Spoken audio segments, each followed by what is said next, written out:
and welcome to Pulpit and Pew. I'm Reverend Dr. Brittany Meeks.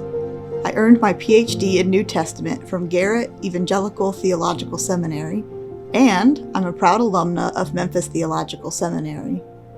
Thank you for joining me today. I hope that our time together will bring you even more joy in the New Testament. Today, we'll be examining Luke chapter 1 and 2 as it pertains to the economics of Jesus' birth. This can be thought of from many different perspectives, but we'll just dig into two. The first is the economic situation into which Jesus was born, and the second is the economic world into which Jesus was born and the impacts that his birth had upon that world. So I want you to close your eyes for a moment and picture the scene of Jesus' birth. What did you see? Was there a child in a straw-filled manger, perhaps in a stable or out in a field, surrounded by sheep and maybe donkeys, shepherds, and magi? A poor family that had nowhere else to go, and these really nice rich kings brought them gifts. Well, if you did, you're not alone. That's probably the most common religious imagery associated with the Advent and Christmas seasons.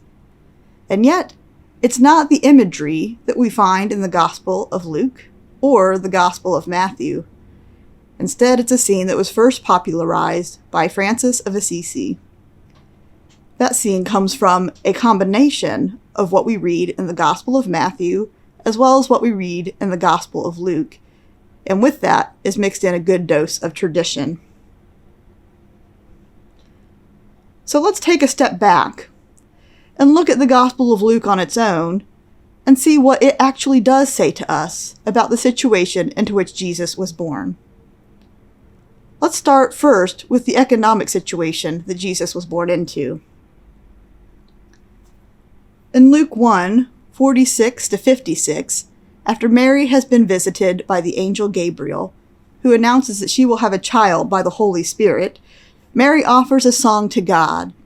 The first line of that song reads, "My soul glorifies the Lord, and my spirit rejoices in God my Savior, for he has been mindful of the humble state of his service." The Greek term for humble is tapenosis. But in what sense did Luke use this term? Scholars have offered several different possibilities. Among those are humility in a spiritual sense, and also humility in an economic sense, the latter suggesting that Mary was poor. Either are possible. Later in that same song, Mary says, "The Lord has brought down rulers from their thrones, but has lifted up the humble." Certainly rulers would have been rich, so in this context, the humble could very well mean the economically poor. But the rulers also could have been very puffed up, so there's no reason to exclude the humble from including the spiritually poor. As I said before, they don't necessarily need to be mutually exclusive.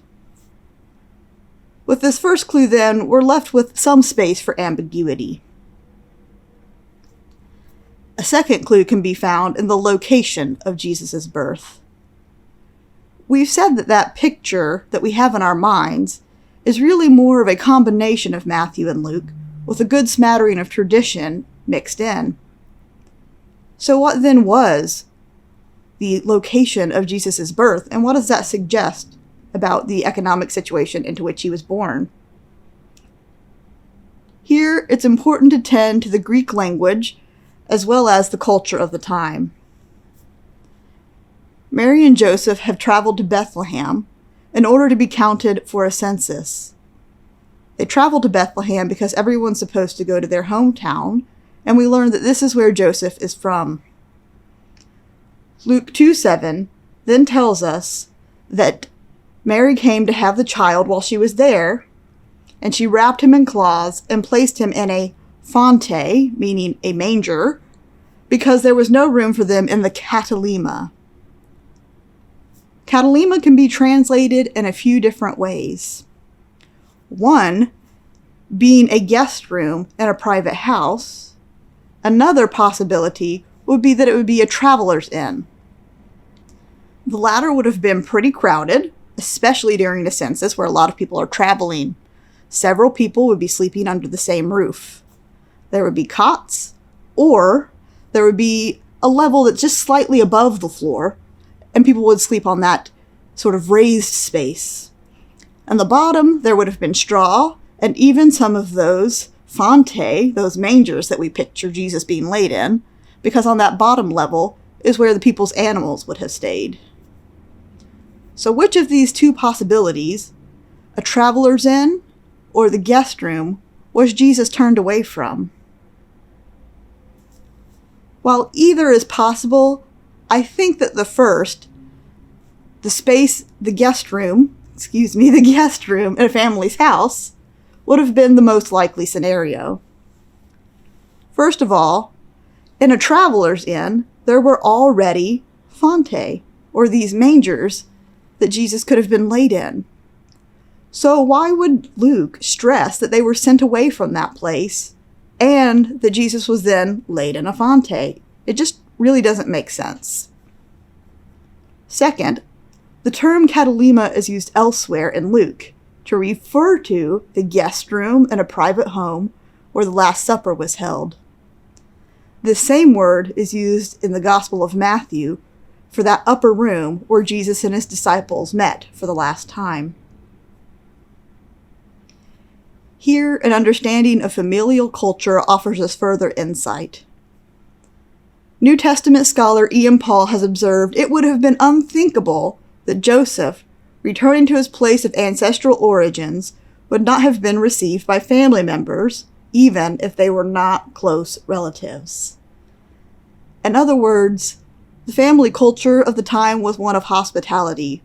Even if you were distant relatives and rarely saw each other, or even if you had never met, if your family came into town and needed space, you would welcome them in. The odds are that Joseph did go to his family's house, but because so many people were traveling to the area for a census, there was simply no more space for them in that family's guest room. Well, if they were sent away from that guest room, where were they sent to? Here, the historical context is important. Scholar Ian Paul, as well as Kenneth Bailey, in his study called Jesus Through Middle Eastern Eyes, describe the common layout of Palestinian houses during that time. The family all would have lived together in one single room, and then either on the back of the house or on the top of the house, there would have been that guest room. The final component of the house would have been a lower stall. So if the main room is here, the lower stall would be here. And that lower stall is where animals are brought in, especially at night or poor weather. And from this lower stall, there would have been a couple of openings into the main living space. Under those openings were shallow basins filled with straw, which would have been fonte, mangers, out of which the animals fed. So, if this is the case, knowing all of this, it seems that there's a good possibility that Mary and Joseph arrive, their family has no space in their additional guest room, and so instead, Mary and Joseph must come into the main living space of the family, where there are already fontes, and so when Mary gives birth, she lays the child there. The other possibility is that they actually stayed in that lower compartment. In either situation, they're in the home of their family. So, what does all of this suggest about the economic situation into which Jesus was born? We don't know for sure what Mary and Joseph's living situation was, but based on the description of their family's house, it seems that they were average Palestinians.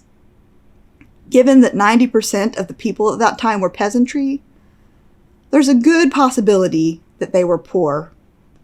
The other 10% of the population was either very wealthy or a part of a sort of retainer artisan class. these people had skills that the rich needed, and therefore they had a little bit more wealth than the peasantry, but they wouldn't have been obscenely wealthy. And we really don't have any reason to think that that's where Joseph's family falls. So what we see is that Jesus is born into a poor, average family of the time, but he is not born into economic destitution any more so than others during that time.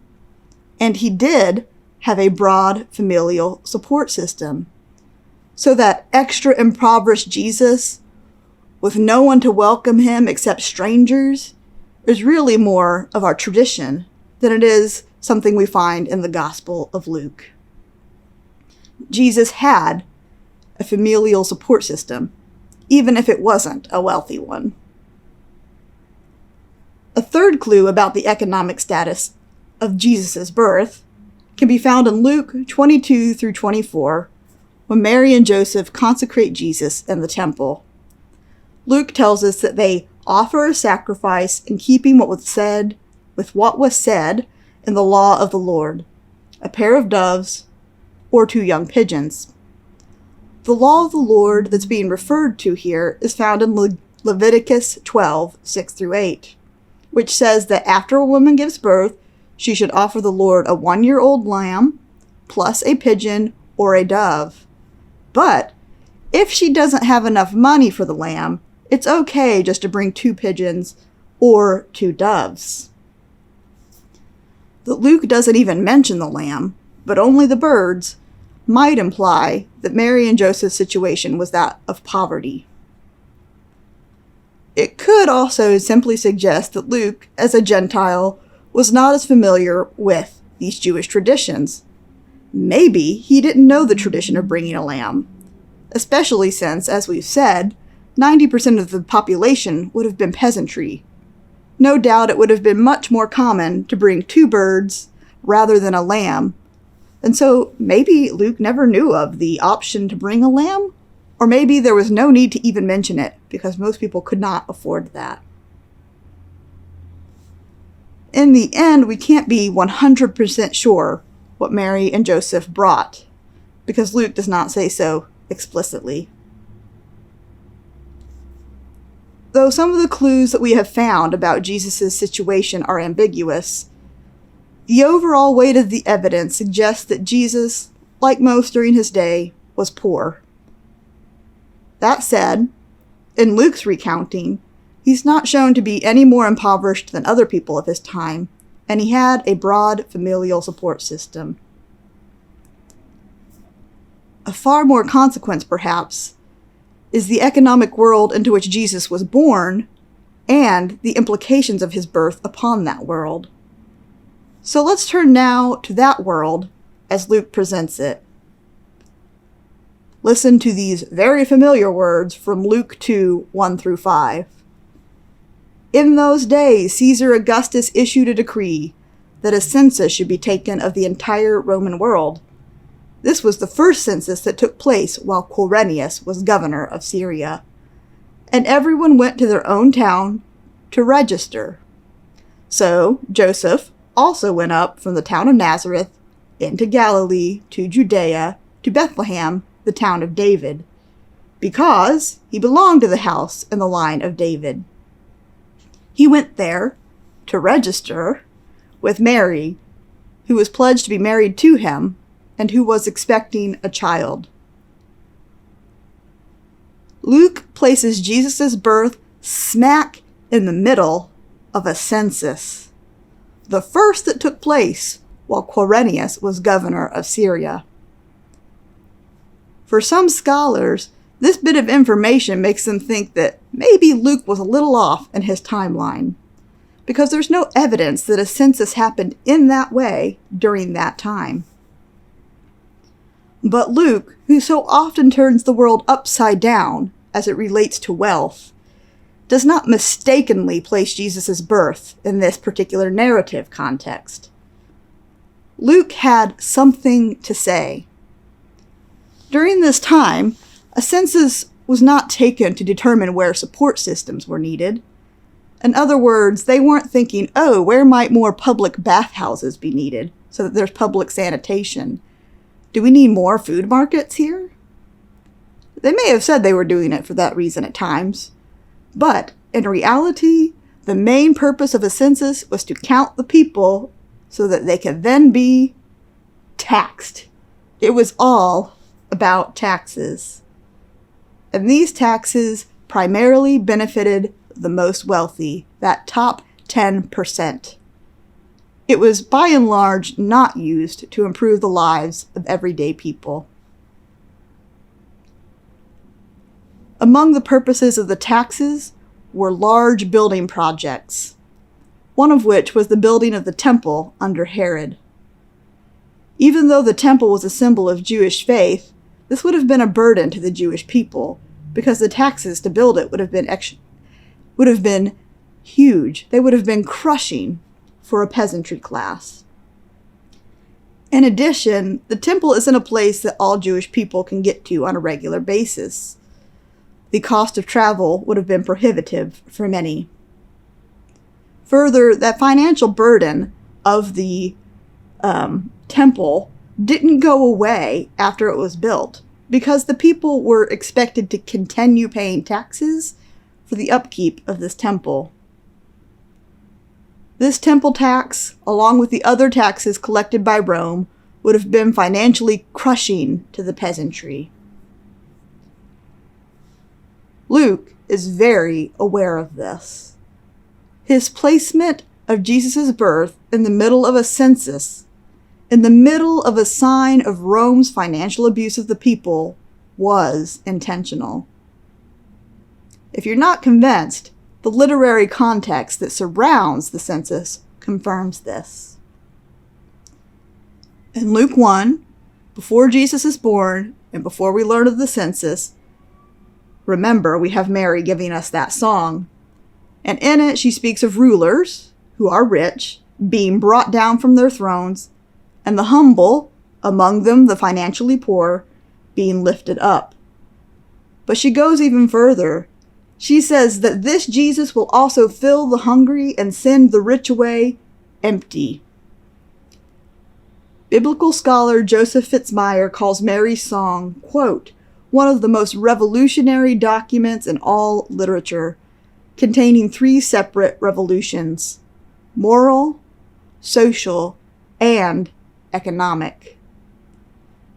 Mary's song indicates that the child about to be born will upset the economic world where the few oppress the many. Immediately following the story of Jesus' birth, and that census and Jesus being taken to the temple, is the story of John the Baptist preparing the way for Jesus' ministry. After quoting the prophet Isaiah and declaring that all people will see God's salvation, John is asked 3 times, "What should we do?" by those that he is baptizing. The first, "What should we do?" is asked by the crowd.